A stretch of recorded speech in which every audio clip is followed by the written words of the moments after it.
Bueno, hola, ¿qué tal? En este pequeño video les quiero comentar algunas cuestiones, algunos conceptos relacionados con el conductismo, que es el tema que estamos viendo en esta unidad. Eh, bueno, como ya habrán leído algo y hemos comentado ya al principio de año, la psicología surge como ciencia a fines del siglo XIX. Habíamos puesto el 1789 como una fecha en la que se instala el primer laboratorio de psicología en Alemania.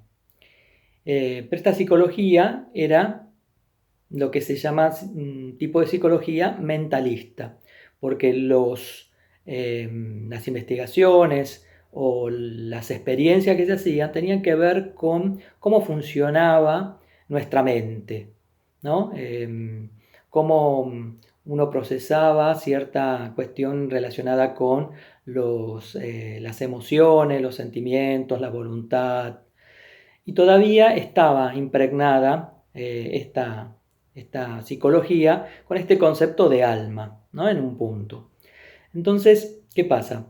A principios del siglo XX, 1900, 1910, en esa primera década, hay un investigador, un médico en Estados Unidos llamado John Watson, que dice, para que la psicología sea considerada realmente una ciencia, tiene que buscar un objeto de estudio que sea bien objetivo y dejar de lado entonces todas estas objetos o estas investigaciones relacionadas con lo mental, con el alma, porque dice eso no se puede investigar, eso no se puede medir, no se puede calcular, no se puede demostrar fehacientemente de que eso exista.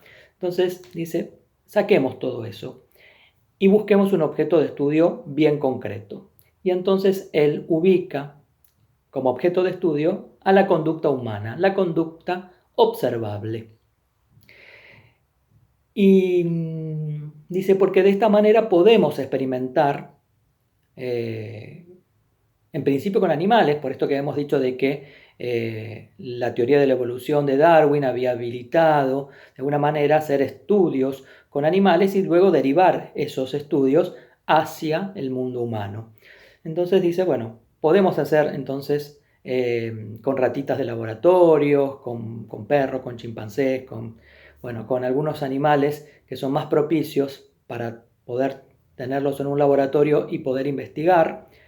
Se puede investigar entonces la conducta de estos animales y luego poder ver cómo esto funciona en los seres humanos. Entonces, Watson crea el conductismo a partir de que ubica como objeto de estudio de la psicología a la conducta observable y utiliza como métodos para estudiar a la conducta a la observación y la experimentación.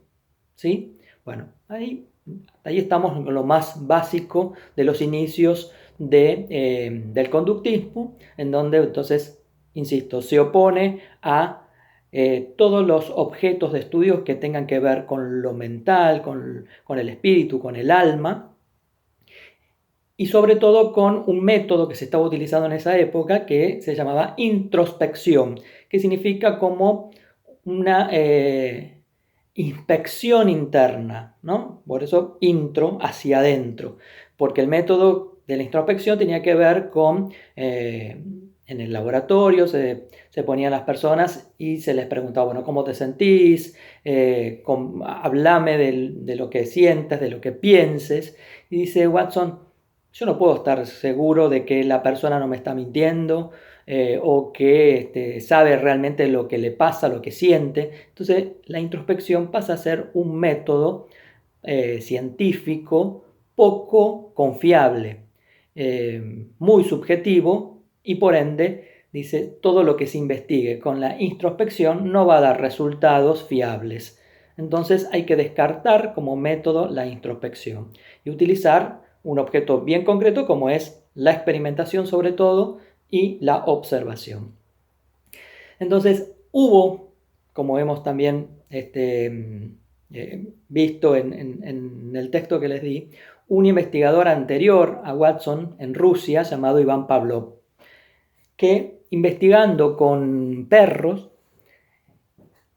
él descubre que hay conductas que están condicionadas, que las podemos condicionar. Entonces, ¿cuál es el experimento que él hace? Pone un animal hambriento, le pone comida y él ve que ante la comida, ante el olfatear la comida, ante ver la comida, el perro ya empieza a salivar, ¿no? ¿Para qué la salivación? Para justamente poder hacer la digestión.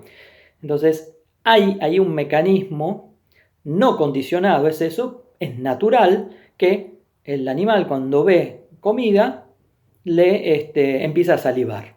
¿Qué es lo que decimos nosotros comúnmente cuando vemos algo rico? Que decimos, se nos hace agua la boca, ¿no? Bueno, justamente tiene que ver con que se nos llena de saliva la boca porque nos preparamos para comer eso que nos gusta, eso que impresiona nuestros sentidos.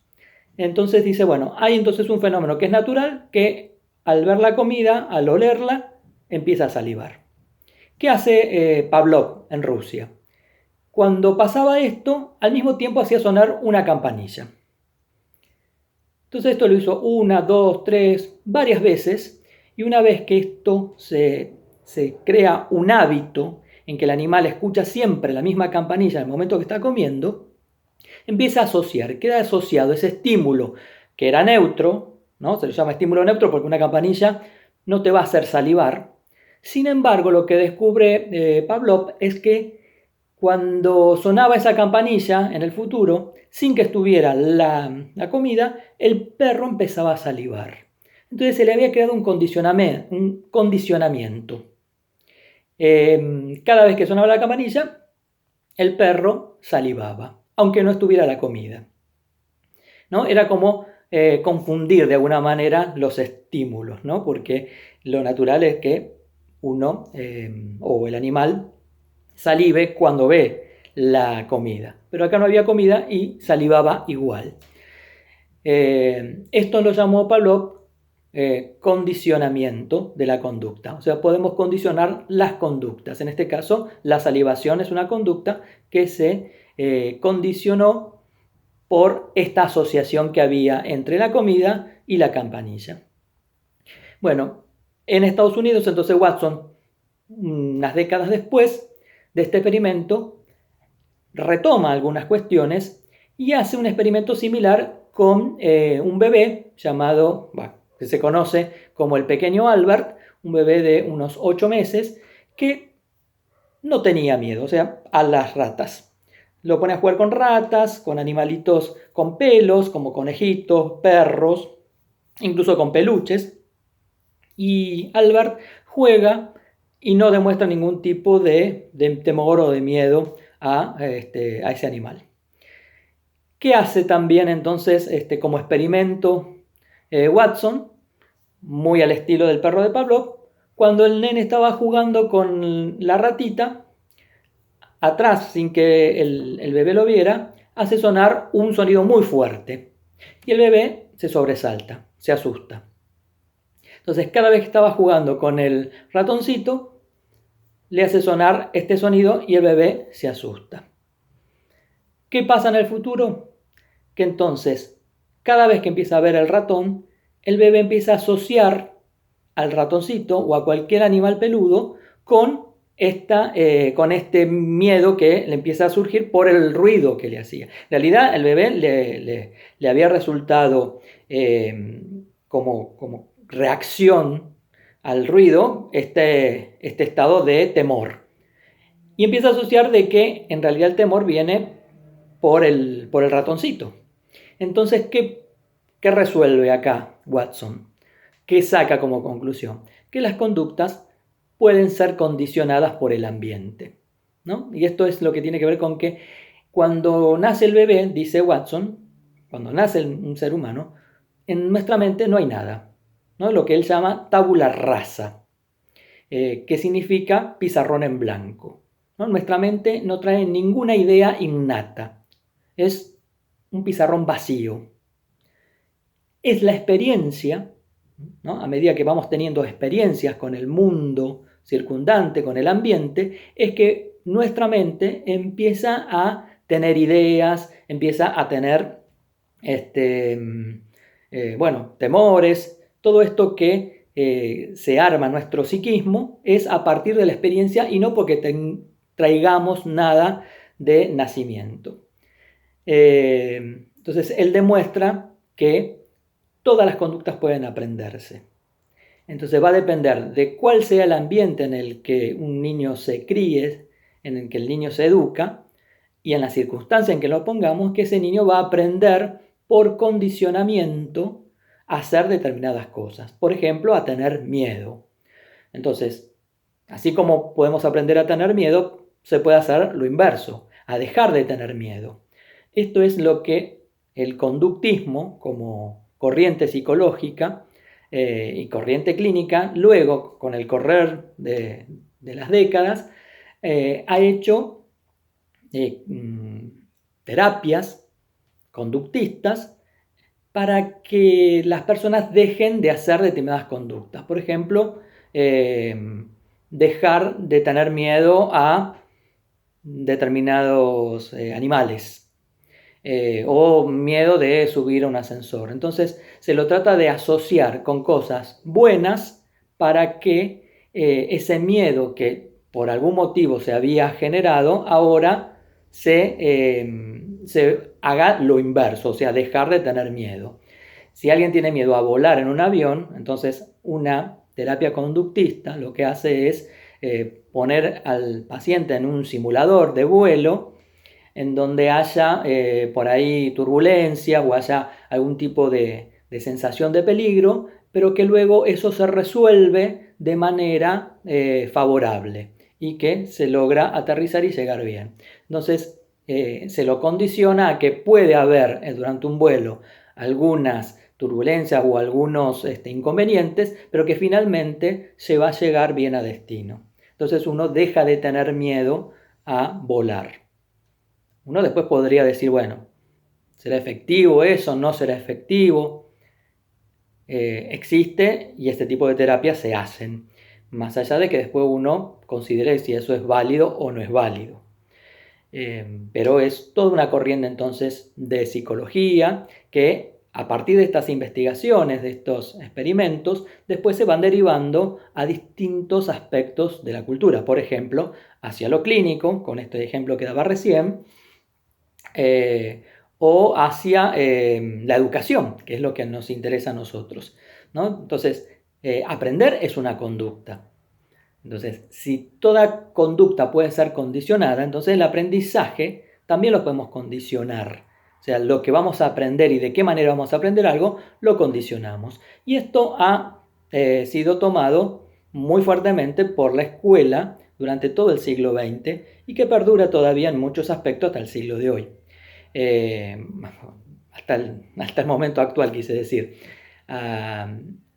Donde, por ejemplo, nosotros en la escuela escuchamos una campana, escuchamos un timbre y sabemos que eso es para salir al patio. Luego, cuando estamos en el patio, vuelve a sonar el timbre y eso nos indica que tenemos que volver a las aulas. Entra el docente, todos los alumnos saben que tienen que sentarse, sacar la carpeta, ¿no? Todo esto está, no es que lo descubrió el conductismo, al contrario, esto ya existía y el conductismo lo que hace es ver que esto existía realmente y hacer teoría de esta cuestión. Pero más allá de esto que ya existía, también se refuerzan muchas cuestiones en la escuela para que actúe entonces el aprendizaje de manera conductista. Entonces, lo que le importa al conductismo es lograr que a determinado estímulo haya una determinada respuesta. Entonces, si yo quiero lograr como docente determinada respuesta, voy a tener que dar determinado estímulo. Entonces, lo que se va a llamar el aprendizaje por ensayo y error. Los chicos, cuando van aprendiendo, ensayan, por ejemplo, están haciendo una suma, 2 más 2, suman y le da 5. Y la maestra le dice, no, eso está mal, anda a corregirlo, ¿no? Eso es un ensayo-error. Entonces te da el error porque la maestra que tiene el saber te dice que está mal, Entonces vas y decís 4. Entonces decís, ¿ahora está bien? 2 más 2, 4. Sí, ahora está bien. Te felicito, le pone una buena nota. O terminaste la tarea, bueno, ahora te podés ir al patio a jugar. Entonces los chicos quieren hacer la tarea, terminarla bien, porque saben que eso después tiene un premio. Entonces es una pedagogía basada en premios y castigos. Si das la respuesta correcta, te van a felicitar, te van a poner una buena nota, te van a dejar ir al patio, te van a dejar salir antes. Y si haces mal la actividad, o sea, das una respuesta incorrecta, eso tiene un castigo, o por lo menos no tiene un premio, que vendría a ser como un castigo, que es, bueno, entonces no vas al patio, entonces tenés una nota mala, o si no lo hiciste directamente, que también sería una mala respuesta, te mando una nota o te pongo una amonestación, como existía antes, o te pongo una nota en el cuaderno. Todo esto entonces actúa de manera conductista a través de premios y castigos. O sea, el conductismo o la pedagogía conductista es una pedagogía basada en premios y castigos. Y la metodología tiene que ver entonces con el ensayo y error. ¿Y quién tiene la verdad? La tiene el maestro, la tiene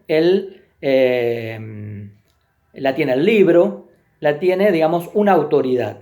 El chico no sabe nada, ¿no? Porque con esto de que los chicos son una mente en blanco, entonces no tienen ninguna idea, no tienen ningún conocimiento. Es el docente el que le va a llenar la mente con conocimientos, o es a través de lo que dice el libro o lo que dice una autoridad en el tema.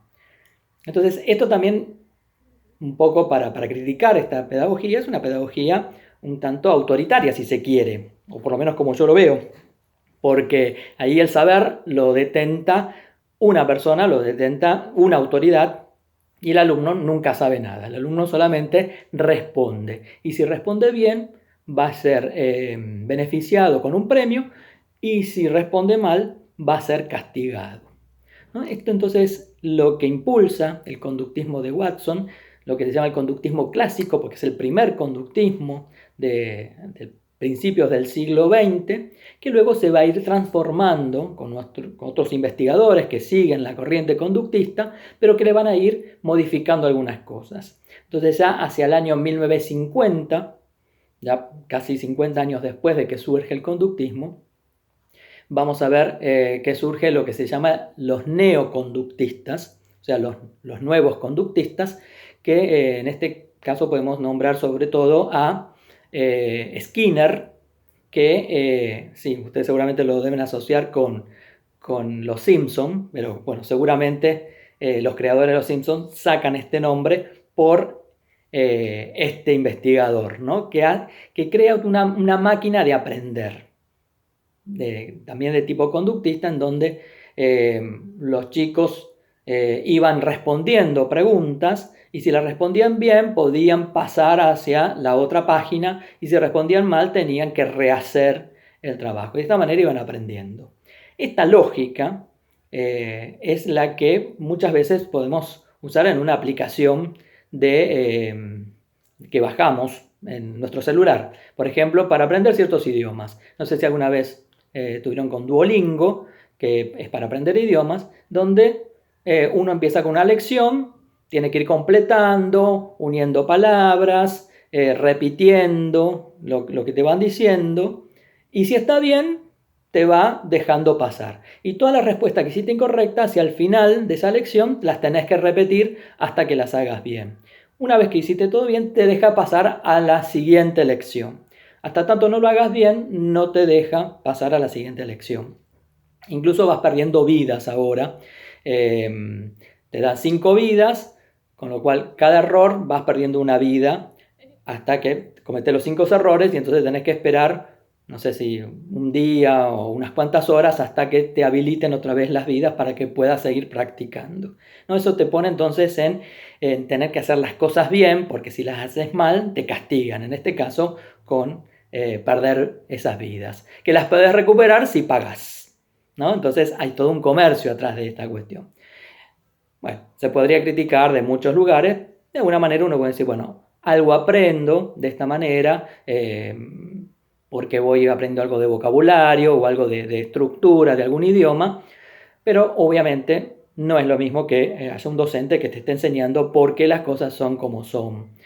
Porque ahí a veces está el error, pero no te explican dónde está el error o cuál sería la respuesta correcta. Es como que solo tenés que darte cuenta. También por ensayo y error tenés que darte cuenta, o a veces te ponen ahí cuál es la respuesta correcta, pero vos tenés que repetirla, pero a veces no entendés por qué es así y no de la forma en que vos creías que era.